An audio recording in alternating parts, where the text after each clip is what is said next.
Üdvözlök mindenkit! A mai videóban megnézzük a top 5 legidegesítőbb dolgokat a Brawl Starsban. Úgyhogy ne húzzuk az időt, vágjunk is bele. Első. A legidegesítőbb karakterek.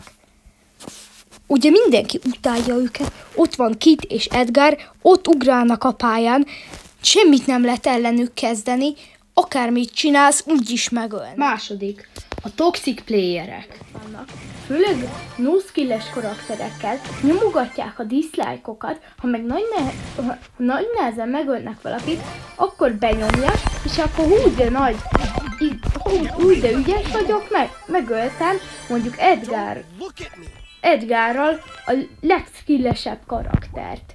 És akkor úgy fel tudna idegesíteni mindenkit, de szerintem menjünk is a következőre. Amikor nincsen internet, és nem tudsz megmozdulni, és pont fajtolsz egy enemivel, de ellene semmit nem tudsz kezdeni, mivel egyszerűen nem mindig visszadob egy pixellel, és így semmit nem tudsz gyakorlatilag mozogni, és nagyon könnyen meg tud ölni. Negyedik, amikor már nagyon sok barátod van, és egyszerűen folyton invelgetnek téged, és nem tudsz normálisan kinyitni egy star dropot, mert minden másodpercben jön 100 invelgetés. Úgyhogy szerintem nézzük meg a következő idegesítő dolgot.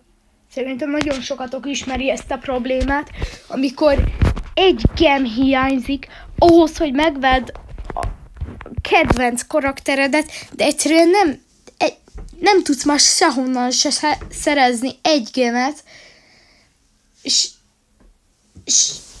egyszerűen már egy nap múlva vége az offernek, már késő este van, és egyszerűen nem tudsz szerezni sehonnan, úgyhogy végül feladod.